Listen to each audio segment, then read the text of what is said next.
Hey everybody, this is Paul, and today I'm going to show you how I build a permanent dragon fruit trellis. I use concrete, rebar, and 4-inch drain pipe, and I'll show you all the steps, and I'll show you why. I mean, you can see how sturdy it is. I have one of my hybrids here, and these things just don't break. I mean, you can see here it's 4S, and it's just something that's very permanent, a permanent solution, because we get some winds here, and I don't want them to fall over and get top heavy. So you can see here's the older design, Spicy Exotics design, and this is where it's in a hollow 4-inch drain pipe. And what happens is in time they just bend over. And you can see after a few years, I did these in 2019, they almost just kind of flex at the base. So I had to start using a bamboo post to keep them level. But as the plant gets heavier, you can see it just bends more and more and more. And so this is not a good long-term solution. And I don't want to use wood because I just want these to get really large and just hold hundreds of pounds. So you've iterated these dragon fruit trellises a bunch of times. So what version are you on? How many times have you reassessed how you made them? Probably like 3 or 4 times. I've tried 3-inch drain pipe, which I thought was a little thin. And I noticed that 4-inch drain pipe is better because I can put 4 cuttings in a pot. So this is a 20-gallon pot, and I put 4 on a 4-inch drain pipe. It seems to work really well. I have some 3-inch drain pipes down there, and they're just too narrow. So that 1-inch larger diameter is key. Maybe we can put all the parts in the description. Yeah, we can do that, no problem. And so let's go through the steps, and I'll show you how I build these. Let's go get started. Okay, so step 1 is selecting the correct location. So I'm about 7 to 10 feet from other pots. And most of my trellises are about 10 feet apart. Some are about 7 feet, but that's the minimum. So how deep are you gonna go? I go about 2 feet. So step 1 is you wanna dig a hole about 2 feet deep. And I expect to use about 100 to 120 pounds of concrete. Okay. So let me get this dug, and I'll show you the next step. Okay, I have the hole dug, and this is my tool of choice here. And what I buy is 1/2-inch rebar at 10 feet. So this is a 10-foot piece. I cut it with a bimetal cutting blade, and then I use it to cut a 6-foot piece, which will be the main spine, I guess you could say, main support, which I'm about to hammer it into the hole. And then these will be the cross beams. So that's why I like to buy 10-foot sections, because I don't have any waste. And then I use 1/2-inch drip line, and I sheath it. So that way, you'll see why, because that way I can remove them from the top and interchange them or move the plants. So I have the rebar, I hammer it in until it's about 4 feet in height.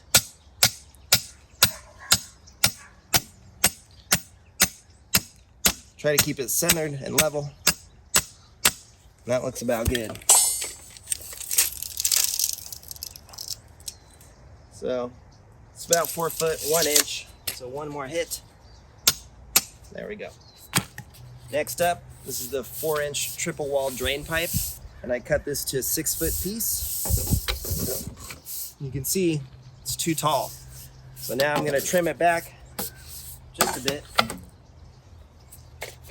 And I usually go 1 inch beyond the rebar. So the rebar is 5 feet in height.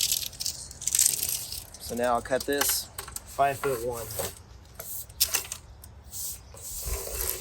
So 61 inches. I'm using that same metal blade.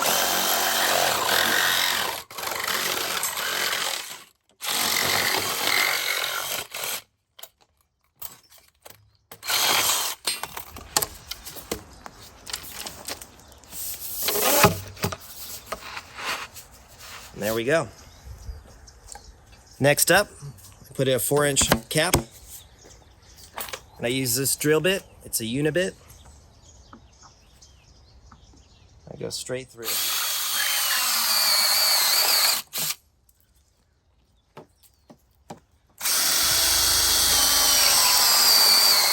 Let that whip you in the face.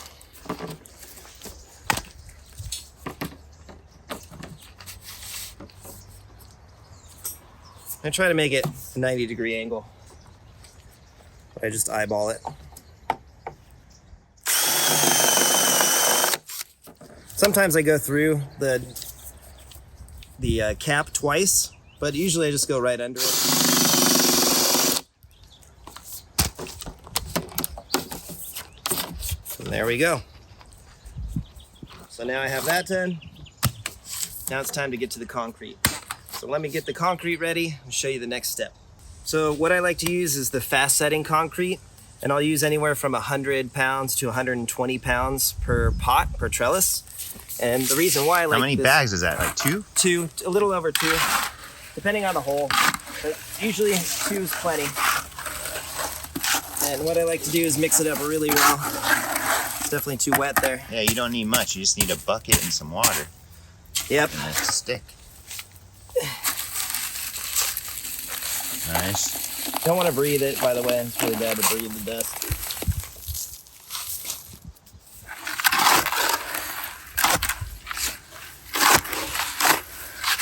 And I like to have it kind of like consistency similar to cake batter. Like oatmeal.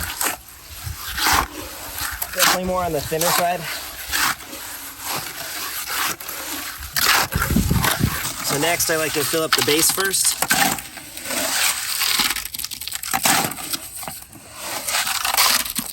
Probably could just dump it.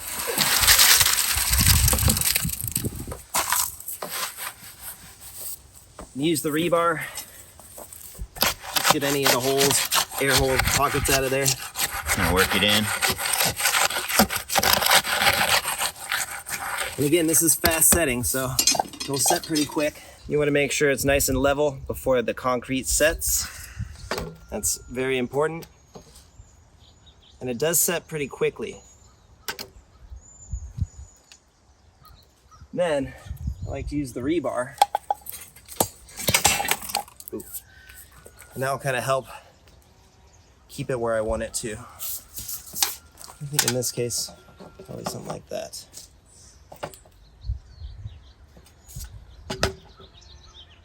Okay.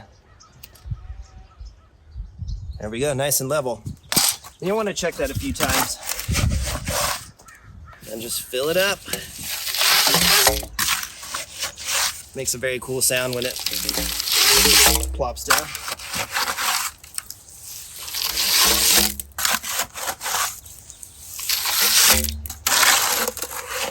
And it takes about 1 bag to fill up this one drain pipe. So around 50 pounds of concrete. Yeah, once you do this a few times, it gets pretty easy. Yeah, and you want to pull that rebar and get it in the center. Okay, so I filled it up, and now time is of the essence. So the first step down here is the concrete. You want to make a nice level base. That way it'll prevent any gophers from entering the pot. And you'll see I'll cover this with some dirt and allow the roots to grow into the soil. So having a nice level base is really important. So like that there. Now, I'm gonna double check, make sure it's still level. Yep. Perfect. And now you don't want to wait too long.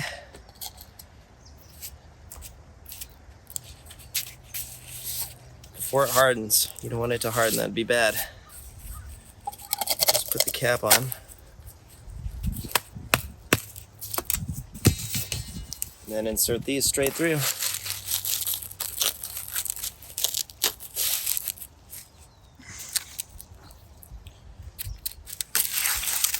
And this 1/2-inch drain pipe, drip irrigation line, excuse me, is key because it acts as like a sleeve. And so as it cures in the next hour or so, I'll just turn it like this every so often. And it'll just form your mold so you can put that in later. Makes the perfect mold, exactly. Let's make sure it's still level. It's the most important step. Yep. And so now, over here, you can see what it looks like when it's done. So, I've added the dirt, that concrete pad is still under there. And then now, I'm gonna finish the top. So you can see that these will still go in and out after it dries relatively easily. So sometimes it's bent or curved, so you might have to flip it over, but there we go. So you can see how easy it goes back on. You can see for the 20-gallon pot, I like to drill a lot of holes. And I put that nice open center in it. Put it down.